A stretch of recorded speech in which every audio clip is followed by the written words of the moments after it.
Allez, on va terminer les unes de la semaine. J'aimerais qu'on parle de Fabrice, l'animateur très connu, Interville, Tout s'achète, je me rappelle, sur Canal, etc. Et il a souhaité dénoncer les excès de MeToo dans une interview pour Sud Radio. Regardez. Voyez où nous en sommes aujourd'hui. Si vous dites à une femme qu'elle a une jolie robe, vous risquez de finir devant les tribunaux. C'est absolument insupportable. Et... Vous exagérez un petit peu. Non, j'exagère pas. Bon. J'ai des copains animateurs jeunes qui ne prennent pas l'ascenseur seuls avec une femme. Et quand ils reçoivent une femme dans leur bureau, ils laissent la porte ouverte. Excusez-moi, mais ça, c'est pas ma conception de la société. Bien sûr qu'il a. Alors, Fabrice, j'aime bien Fabrice, incroyable. Hein. Alors, est-ce qu'on est d'accord avec lui déjà? Et puis, je voudrais qu'on revienne là-dessus avec Brigitte Lahaye qui est avec nous. Merci Brigitte, toujours un bonheur de vous voir, ma Brigitte. Bonheur partagé. Et vous êtes de plus en plus belle. Non mais c'est vrai. Qu'est-ce que vous faites? C'est quoi votre secret? Non, c'est la vue qui baisse. Ah oui, ah non. J'ai dit au début. Tu peux lui dire j'ai dit c'est 10 au début. J'allais dire, Cyril, il vaut mieux que ce soit la vue. Hein. Ah oui, bien sûr. Je sens que vous avez formé une équipe tous les deux. Philippe Candeloro est avec nous également. Bonjour à tous. Ça va mon Philippe? Merci d'être là tous les deux, je suis très heureux de vous voir. Est-ce que vous êtes d'accord avec Fabrice et Philippe? Bah oui, on est dans une société où aujourd'hui le wokisme vient déstabiliser en fait une civilisation, je trouve. Ah, ça c'est pas moi qui l'ai dit, je l'ai chopé quelque part. Mais non, mais c'est que vrai, on est un peu perturbé dans ce monde-là parce qu'en fait on sait plus vraiment où est notre place. En fait, je parle évidemment des hommes, on sait plus trop comment se comporter, on sait plus trop comment s'adresser à une femme, déjà rien que pour dire bonjour, ça pourrait être mal pris. Pour vous, voilà. Vous dites que les hommes ont plus de mal à draguer aujourd'hui? C'est pas une question de drague. Après, il y a des salopards, il y a des enfoirés. Ceux-là, il faut les bannir. Je dirais, on va les mettre à l'abattoir à la place des animaux, par exemple. Mais je trouve qu'aujourd'hui, effectivement, on ne sait plus trop comment se comporter. Alors, on n'a pas été à l'école pour ça. Alors, la jeunesse, aujourd'hui, ils vivent avec leurs éléments de langage, leur façon de se draguer, de se côtoyer. Mais nous, on n'a pas eu cette éducation. Donc, on doit réapprendre, en fait, à vivre avec cette nouvelle génération. Et ça, c'est un peu plus compliqué. Brigitte, oui. Est-ce que vous êtes d'accord avec Fabrice? Parce que vous, vous trouvez que voilà, même les femmes se font moins courtiser, moins draguer aujourd'hui parce qu'il y a une peur de se dire on a peur de se retrouver dans une loge avec une jeune fille, dans un ascenseur avec une jeune femme. Est-ce que vous le sentez ça? Moi, j'entends quand même tous les jours des auditeurs, auditrices qui disent la même chose. Donc les Français, en moyenne, sont assez d'accord avec Fabrice. J'ai même eu une femme qui avait à peu près 40 ans, je crois, qui m'a dit il y a une quinzaine de jours, j'en ai marre, il n'y a plus que les connards qui osent me draguer. Ah ouais. Apparemment, elle m'a croisé. Donc voilà, c'est vrai que ça devient compliqué. En même temps, MeToo était nécessaire, il faut quand même, à un moment donné, les hommes ne s'en sentent pas tous les droits. Mais encore une fois, ça correspond à certains hommes. Moi, je peux répondre de Fabrice. Je l'ai connu à l'époque quand il était à RTL. Il m'avait emmené voir son petit train dans sa maison. Son petit train il avait un train. Parce que moi, j'ai un TGV, figurez-vous. Non, mais il avait un train électrique.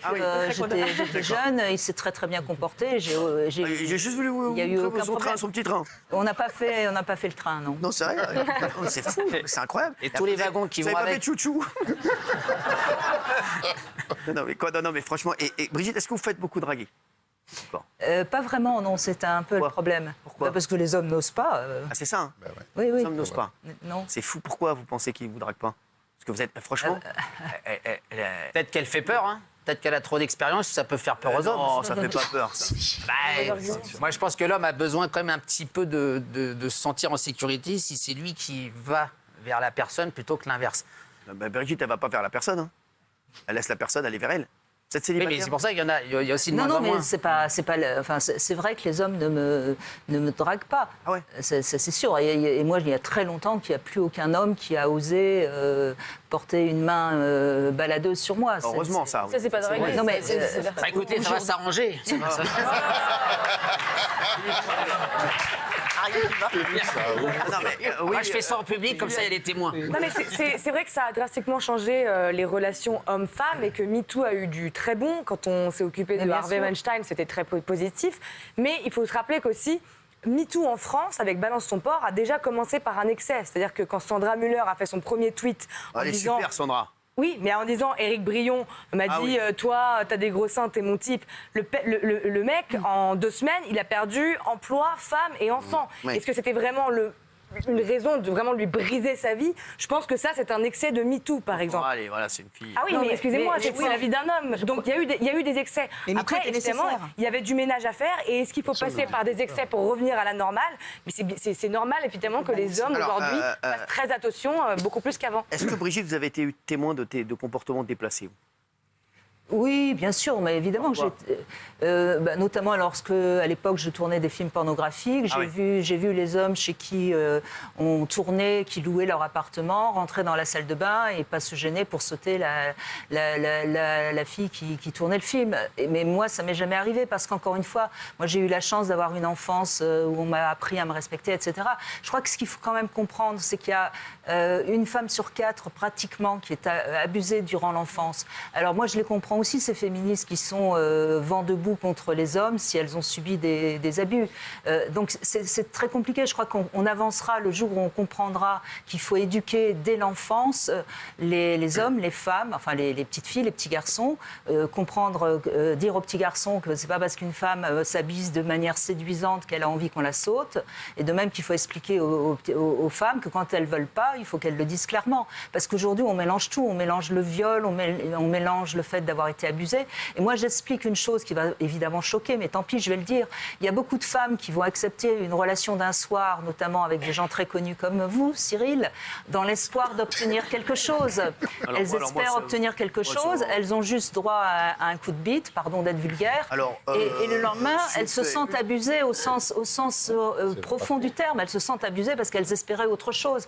Une femme qui s'offre souvent. Voilà, donc il faut aussi expliquer aux femmes, si vous attendez autre chose, faites comme les putes, dites-le avant. Alors, c'est quand même, ça y va. Non, mais c'est la réalité des hommes et des femmes, c'est tout. On ne voit pas le sexe de la même manière. Je vais vous dire la vérité. Valérie Benaïm m'a souvent courtisé. Ce soir, c'est toi. Et on va pas se Vous mentir. voulez une augmentation? Non. Je pense que, pardon, mais il faut aussi arrêter. J'entends ce que vous dites et peut-être qu'effectivement, il y a des femmes pour qui la promotion canapé n'était pas un problème. Et pour d'autres qui se sont senties aussi sous emprise d'un supérieur hiérarchique, etc. Il ne faut pas mettre tout le monde sous la panique. Vous êtes senti sous emprise avec moi, Benaïm? Sous emprise? Non, parce qu'on a une Sous la prise, vous, c'est ça.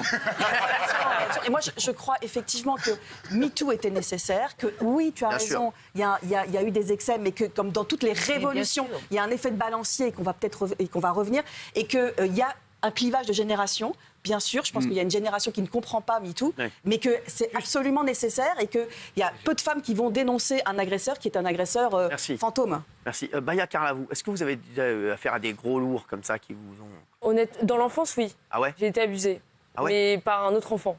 Ça m'a beaucoup marqué. Mais À quel âge? J'étais en maternelle. Il y a un enfant, quoi, il était... En fait, il était atteint de trisomie et je pense qu'il avait vu ses parents faire cet acte-là. Et donc tous les jours, à chaque fois, c'était pareil. Mais et dans le milieu de la télé maintenant, tout ça, dans le milieu de la... Jamais. Non, parce que les gens n'osent plus, mais on me courtise même pas. C'est vrai? Ah ouais? Ben voilà. Je dois avoir un problème, hein, mais... Même Ross ne vous a pas dragué? Non. Mais non, il drague ma mère, lui. Ah oui.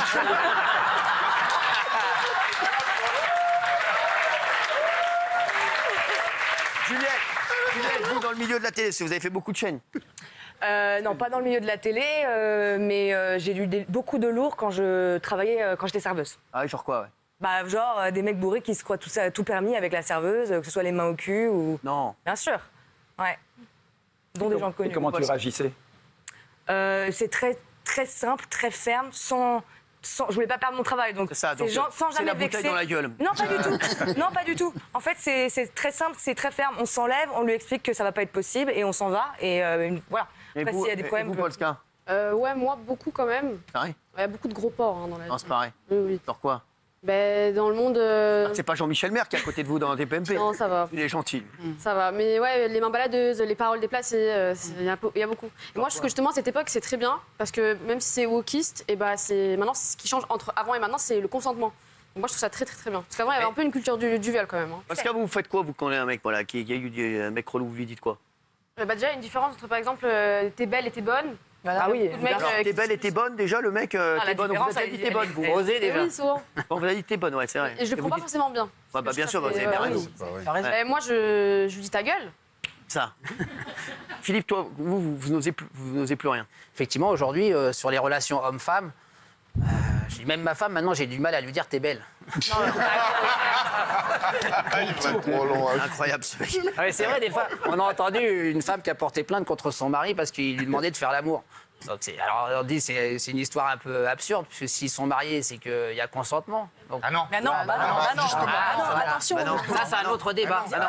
Gilles Verdet. C'est pour ça que moi, je suis choqué par Fabrice, Philippe et Brigitte. Alors, quand Philippe parle de wokisme, et là, quand vous venez de dire quand on est marié, c'est qu'il y a consentement. Non.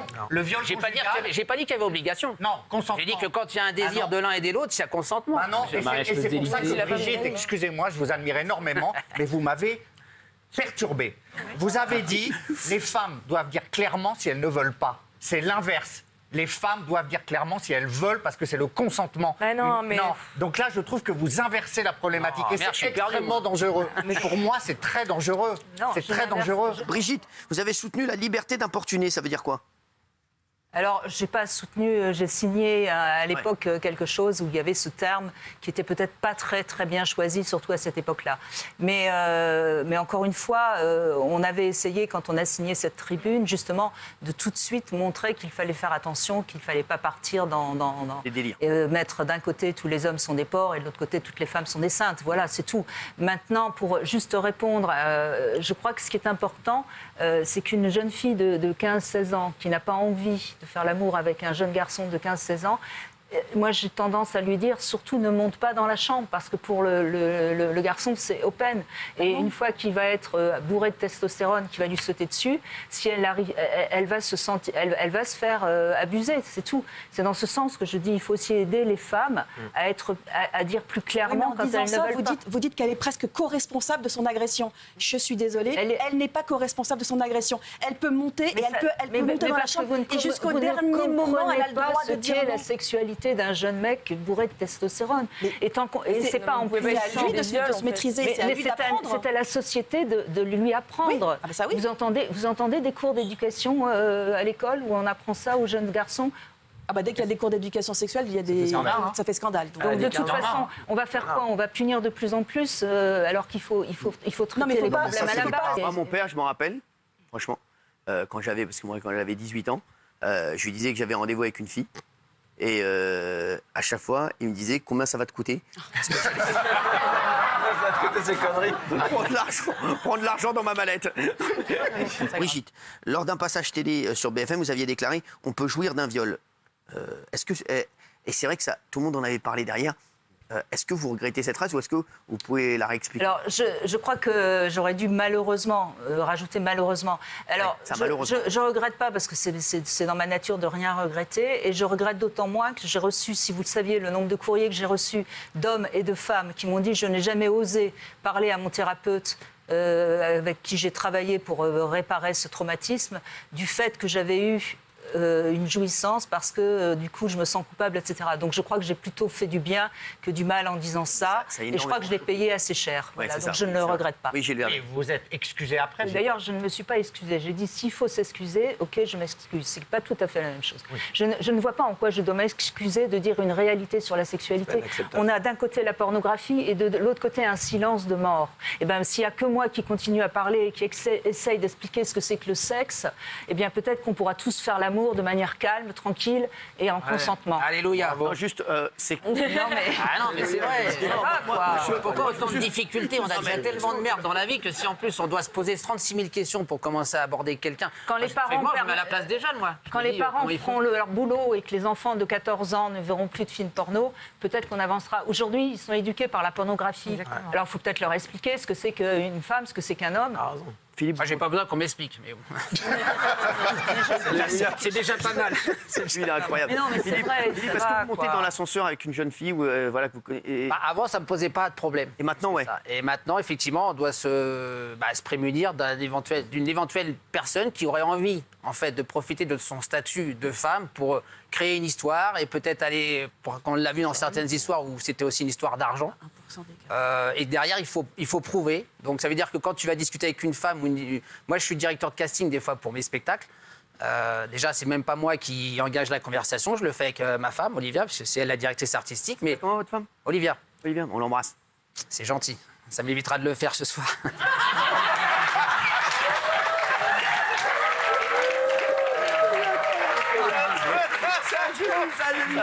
On l'adore, Philippe. Mais du coup, en fait, on nous dit que c'est dangereux, on ne peut pas avoir une conversation, un homme, une femme. Aujourd'hui, c'est pas possible. Ou alors, tu dis, est-ce que ça vous dérange qu'on filme la conversation, qu'on filme l'entretien? Parce qu'il peut y avoir tout un tas de dérives à un moment donné derrière tout ça. Et Philippe, à la télé, parce que quand tu fais les commentaires, etc., est-ce que tu sens que tu es plus bridé qu'avant? Ah oui, complètement. C'est pour ça que ces dernières années, je m'embêtais un petit peu à la télé, parce qu'on ne retrouvait pas ce que j'étais au départ. C'est pour ça qu'avec le théâtre, là, quand on s'est mis avec Nelson, où ça patine à Tokyo, on s'éclate, parce qu'en fait, on retrouve un peu un sentiment de liberté et ce qu'on était au tout début. Merci en tout cas. Merci à vous deux d'avoir été avec nous. Merci.